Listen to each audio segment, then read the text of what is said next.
So how do you find a business multiplier? We're going to be talking about that today. It's time to redefine leadership. Welcome to Modern Leadership, where we see things differently. Our channel is all about empowering entrepreneurs like you to achieve the next level of success in business and life. We believe that you can create a massive impact in the world without compromising your personal life or family time to do so. We're committed to providing you with actionable tips and strategies weekly to make that possible. So if you're ready to become a modern leader and make a lasting difference in the world, consider subscribing. Turn on notifications and dive into our community.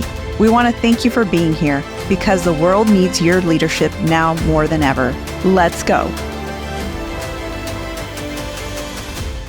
Here's the thing. Early on in my business, I was kind of thinking like when I was growing my team, then I really just wanted to have a plus versus a minus. Somebody that would give to the team, would help show up on a different level and help me with the skills that I really didn't excel at. But what I found is it wasn't just about finding a plus versus a minus, someone who takes away from you. It was about finding a multiplier, which is what I found with Kurt.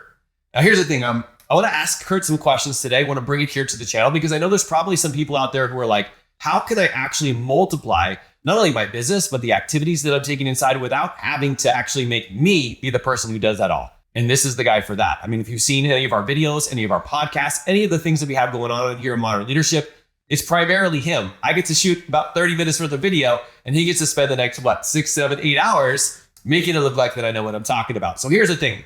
Now, Kurt, we've worked together for a few years now. All right. And I really want this to be not a, hey, let's give some kudos for Mark for being able to find someone like you. I want it to be more of like helpful for our audience out there who's maybe trying to find their version of Kurt, somebody who's willing to like not only adapt, but learn and to grow. And so maybe you can tell a little bit of the story about like how we first got connected and what made you want to lean into this kind of relationship that we had. Well, thank you, first of all, for the intro. I really appreciate that. We got started, actually, I started as a VA, working with you guys as a virtual assistant under Josh Coates. One of his programs he had set up, there was a VA program for coaches such as Mark. And so I jumped into that and started learning a lot about what you guys do. And then we had a long discussion about intention and purpose. And you took the time to get to know my background, which I think is critical to what you're saying. You took the time to really get to know what I was all about, what I was good at. And we realized that I had all of this audio experience and we figured out how it related to video as well. And the rest was history. Yeah, we took all that audio experience and I got promoted from VA to video editor. And now I'm pretty much the producer, the channel producer. So 100%. Yeah, but that was critical for you to take the time to get to know what I was about. Most conversations really brought us to where we are now. Yeah, I love it. It makes it sound like it's so easy. But it wasn't so easy. So I kind of want to go back to a couple different times because I remember there was a point like you first came on, you helped me with like messaging and stuff like that. And I saw some really massive potential with you, not only because you've been a professional DJ for so long, but you had this desire where you're like, I always want to constantly grow and get better. I mean, if you guys have watched the channel, even for the last year and a half here, you can see from video to video, and I'm constantly amazed at like how every single video, there's something new, a new technique, a new way that's working.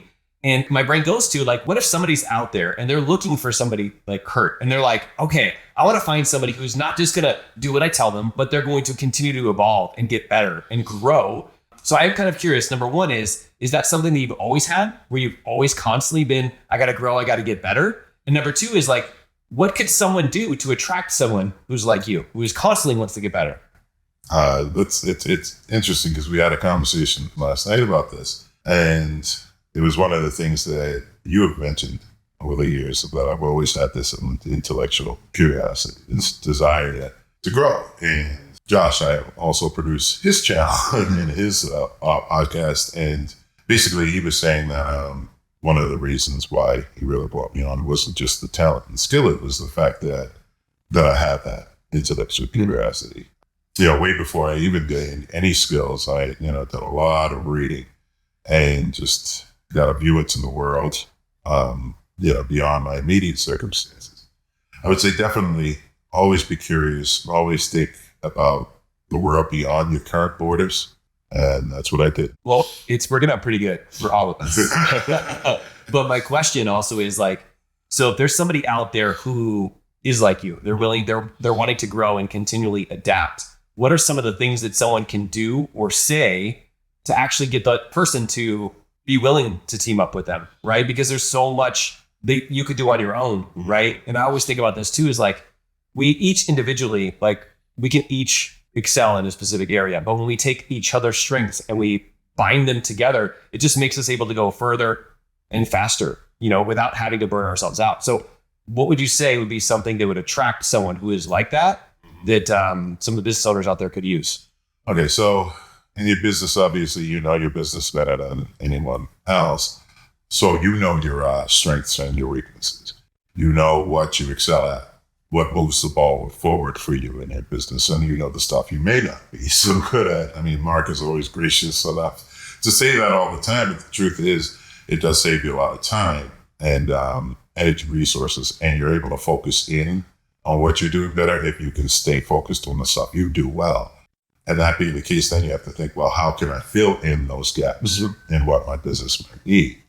And then you would look for someone with the skill set that you need. I think there's two ways to go about that. Mm-hmm. One is you find somebody who already has the skill set. Now, with Mark and Josh, they got in under the wire because they helped me to develop into what I am now. But another way to do it is to find someone who has the desire to learn the things that you don't want to, or don't have the aptitude to lean into yourself. Mm-hmm. If you find someone who's willing to learn and has a natural ability, you can develop them, and they are going to learn and grow with you. 100%. Like like as you're kind of like talking there, one of the things that like comes up for me the most is like character and work ethic. Like those are things that you can take with you in every single area of your life, of your business. Is like when you find somebody who has that character, that work ethic, like you want to hold on and you don't want to let go.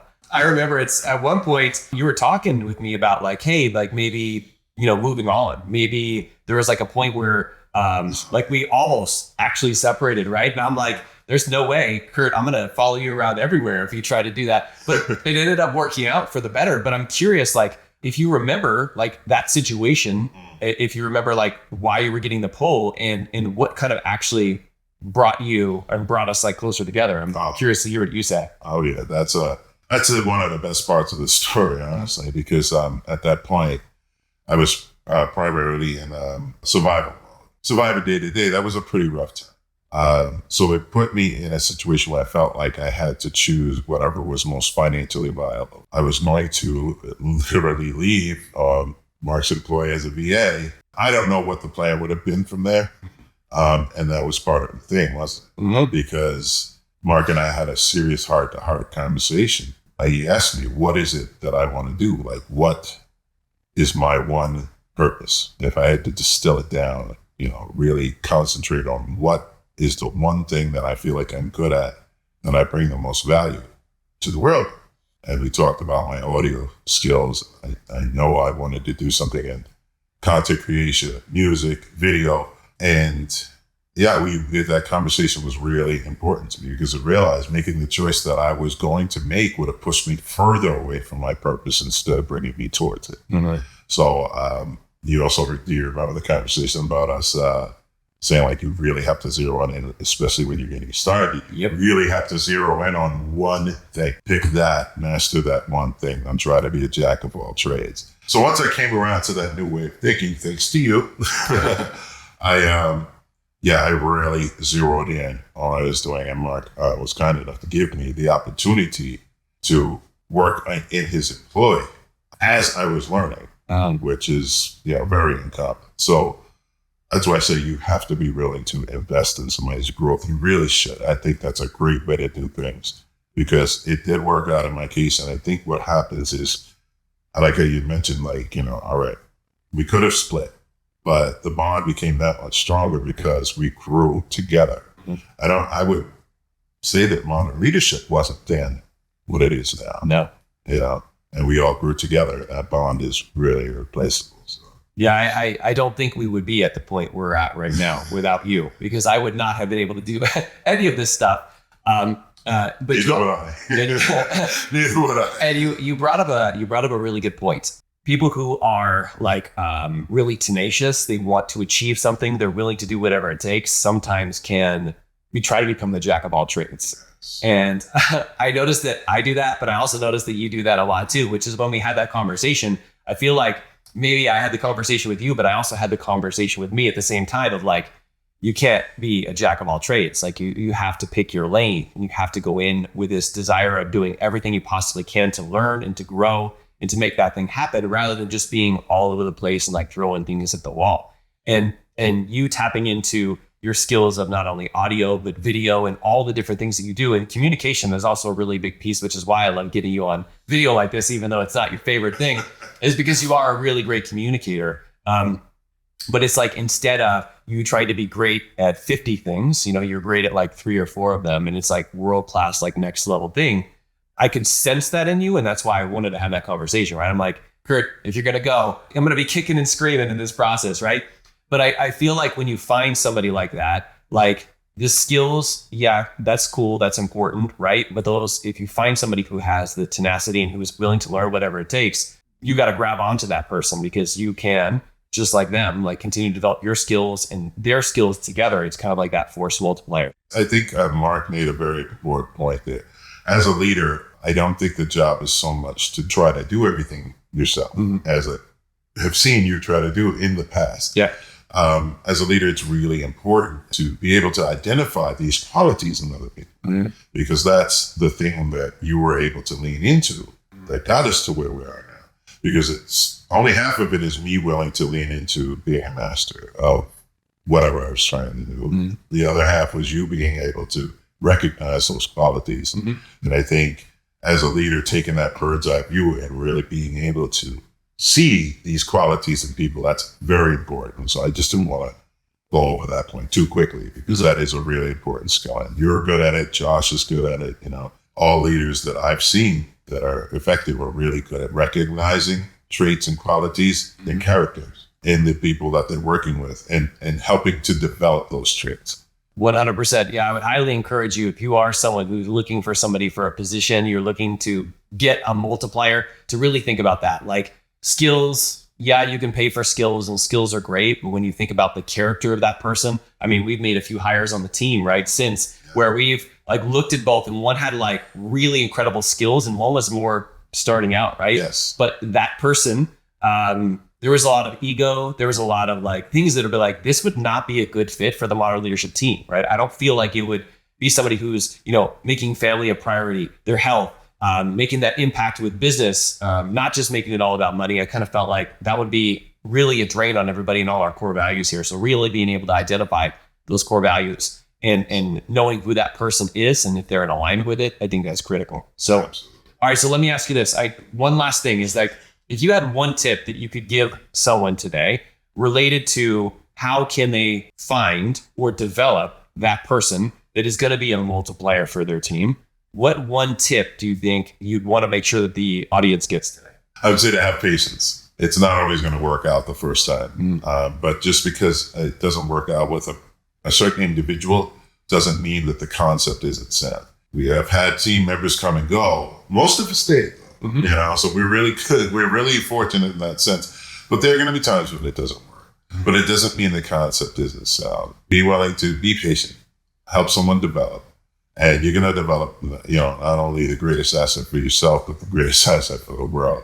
Definitely be tenacious and be willing to try and try again. Don't give up on bringing on people because it may not work the first or second time. Now, you might get to this point and wonder, well, how do I hire, train, motivate, and delegate to people on a team? And don't worry, because we got you covered. Tap the screen to watch this next video, where we actually did a workshop and actually gave you questions to ask the other person that you're looking to hire to make sure that they're a right fit. Kurt, thank you for being a multiplier. Thank you for being such an important part, not only of of our business, but also of our family life and just as a friend. Yeah, I'm pumped to see what's going to happen over the next few years, few decades. So appreciate you guys for what you do out there every single day. Like Kurt said, take your time, make sure that you Focus on those characteristics that matter most to you. And above all, keep leading for the front. We'll see you in the next video.